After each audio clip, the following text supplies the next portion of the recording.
Happy, obviously, to come out with a win. What I shared with the team after the game was I thought we had a really good first half of executing the game plan.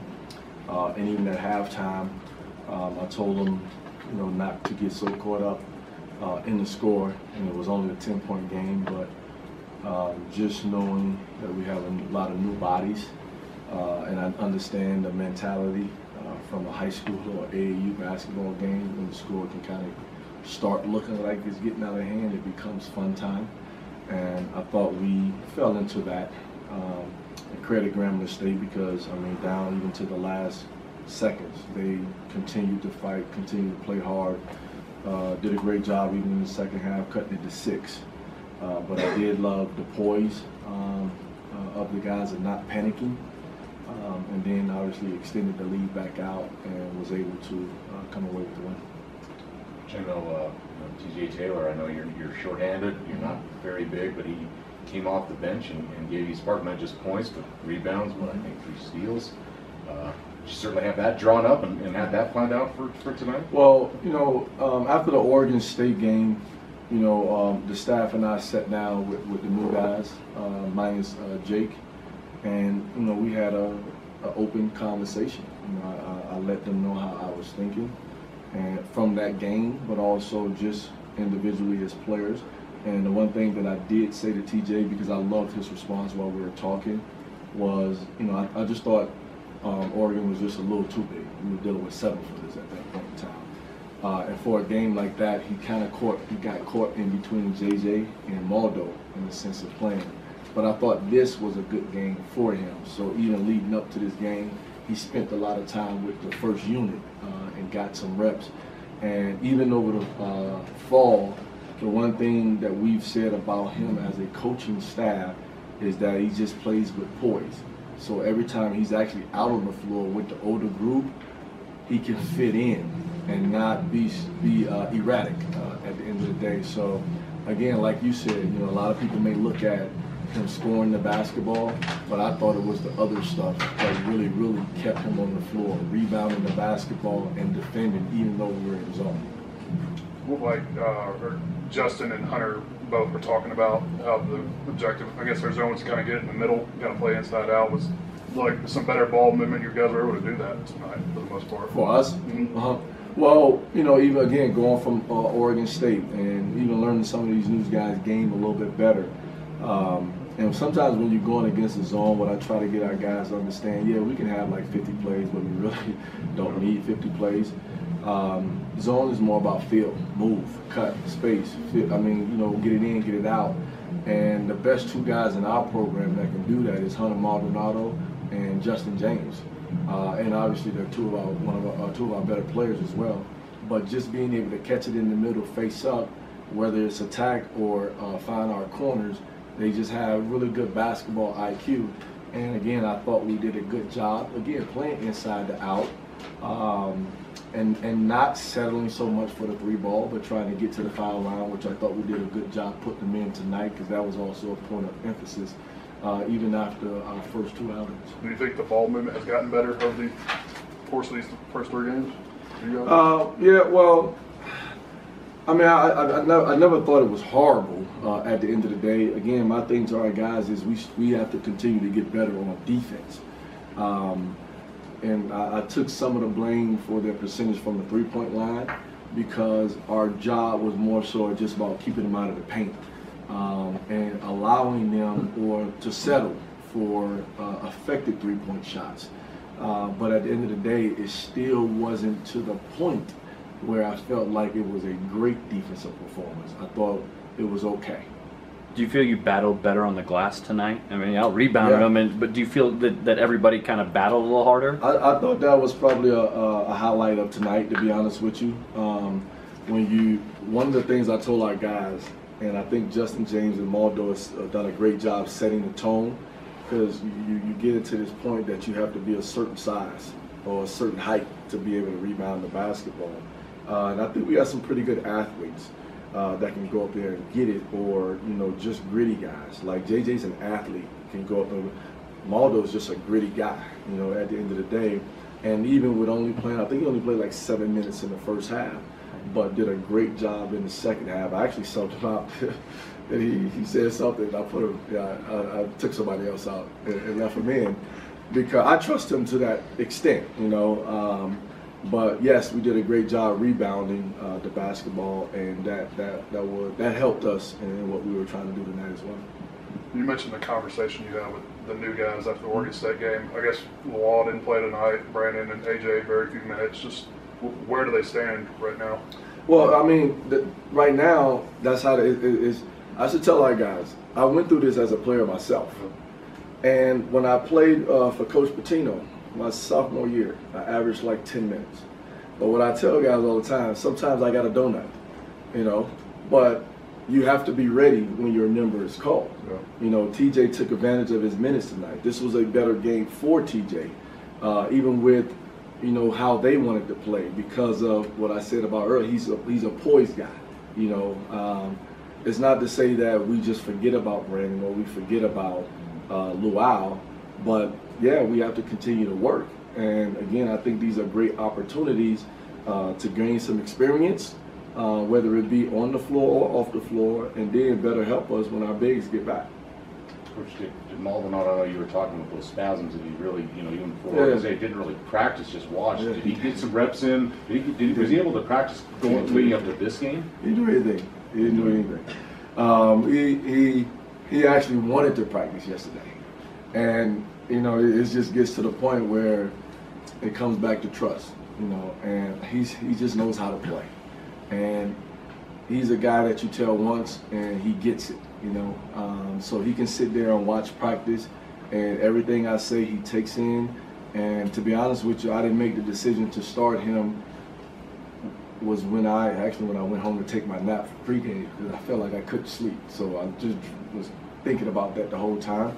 But I didn't do it until my pregame speech, and I told guys because I wanted a little bit more maturity in the sense of being prepared for their pressure.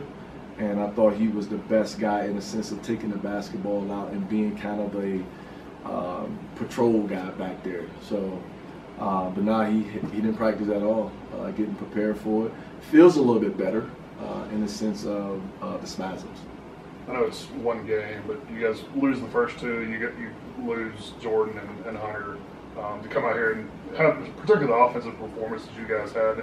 I mean, can you take any kind of confidence boost from this? Can it be something like that?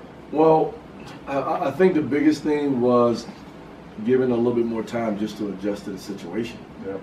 When you lose, again, it happened in a 5-day span. Yeah. You know, we lose Knott, and then we lose Thompson in our first game, and then our next game is on the road against a big team.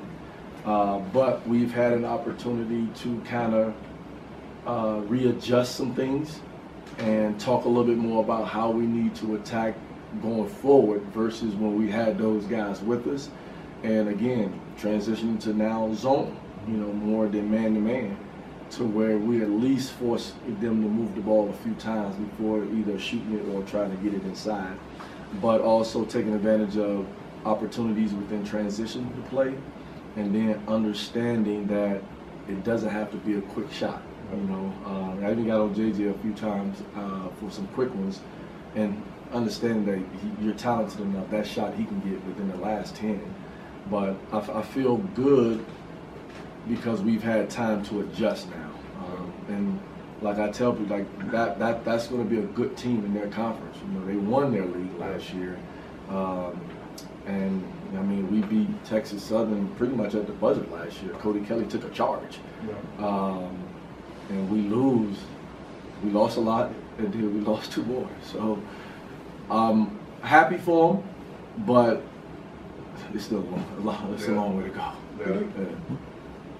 When the season was starting, you said you were comfortable with it, the first 8, and still wanted to see some things from the next 2. Yeah. So now that you're really probably comfortable with the first 6, yeah. right? Yeah. Does that mean, like tonight with Taylor, that you try to, with these guys, look for certain games that they may fit that mold better? Yeah. Because you don't have one guy you're going to say, this is going to be the guy going to. Yeah. See, and again, I love what AJ did, but just within our conversation, I'm not sitting up here and expecting that every night. It does depend on who the other guys are as well, and what we're trying to get accomplished. Again, I thought at Oregon State it was just more about size, and Brandon was just a little bit taller at the end of the day. But I mean, shucks, the grit of Austin Mueller, and I got Maldonado playing center, playing the middle of the zone, just because he understands. But even going forward, after I have an opportunity to look at Niagara, it may be more of a Luau game. It may be more of a BP game. It may be AJ stepping up. But obviously, you don't go from a performance like this with TJ and he doesn't get in at all. He'll definitely get back out on the floor, but I'll have to watch Niagara a little bit more to figure that out. So like today with Luau and the others, it's not really a punishment or you don't think they can help. It's just that this wasn't where their strengths fit. That they could grow into something at some time. Again, and that's why I always try to use my examples as a player. It's like I told those guys in Oregon. Sometimes when you're a player, you come off the floor and you want to know why you were being taken out, and I just felt like taking you out. That's all. It ain't that you played bad or you played good, and this is what I gave them. This was probably the perfect example I gave him. And I love Derek Cook. He was a very good player for us. Energetic, hard-working, really grew into his role. And he used to get so, bothered by coach taking him out. And I just had to ask him one time, like, what's wrong, man? Like, what is I'm playing well, why are you taking me out? While coach is taking me out. I said, it has nothing to do with you. Larry Nance got to get back on the floor. So that's what guys got to understand. Sometimes JJ got to get on the floor, Maldo got to get on the floor, or I want to get somebody back on the floor. It has nothing to do with whether you're playing good or whether you're playing bad. It's about matchups, and it's a chess match. It's more of that than you just played bad. So my thing to them was, be more concerned about when you come off the floor, how did I defend, and did I rebound the basketball? And that'll help you. How much do you guys practice in zone? That's always been doing lately. I mean, but like from the beginning of the year, but no. We actually started this recently because we had our different zone that we played that's a little bit more aggressive. We spent more time on that because that was more of our changeup. But when we lost Naughton, then we start putting it in a little bit more, and then when we lost Thompson, it's pretty much all we do in practice is zone. We do get some man stuff only so we can get reps at going against man for our offense, but a lot is zone defense. As athletic as you guys are, is it hard sometimes to get them to fully understand what they have to stay within the zone? You go man to man, you get a lot of your own physical ability with the zone. Yeah. Well, I mean, it does go back to a little bit of coaching and helping them understand. At the end of the day, I'm not saying that we will be a bad man-to-man team. I'm thinking more about conserving energy, to be honest with you, and foul trouble.